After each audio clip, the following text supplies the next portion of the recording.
সোনালী সন্ধ্যায় অসংখ্য ধন্যবাদ জানাই।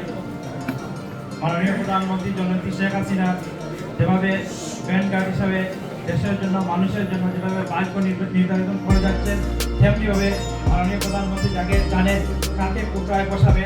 শামীম ভাইকে বলতে চাই, আপনি তৃণমূলের নেতা, তৃণমূল থেকে উঠে এসেছেন। মাননীয় প্রধানমন্ত্রী আপনাকে যুগ্ম সাধারণ সম্পাদক বানিয়েছেন। জেলা আওয়ামী লীগের কমিটিতে আপনার কাজ চালিয়ে যান।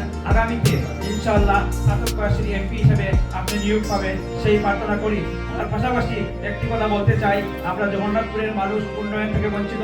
আমরা জানেন যে মান্নান সাহেবকে এমপি বানানো হয়েছিল, কিন্তু দক্ষিণ সুনামগঞ্জকে উনি আলোকিত করেছেন, কিন্তু আমরা জগন্নাথপুরের মানুষ উন্নয়ন থেকে বঞ্চিত। আমি এই প্রোগ্রামের মাধ্যমে বলতে চাই, আগামীতে আমাদের সৈয়দ সাজিদ ফারুক ভাইকে যুক্তরাজ্যে আওয়ামী লীগের যেভাবে ব্যাংক কার্ড হিসাবে কাজ করে যাচ্ছেন, আগামীতে তিনিও এমপি হিসাবে আসবেন, সেই প্রার্থনা করি। সবাইকে ধন্যবাদ। জয় বাংলা, জয় বঙ্গবন্ধু। অসংখ্য ধন্যবাদ। আমার ভাই সংগ্রামী উপস্থিতি এই পর্যায়ে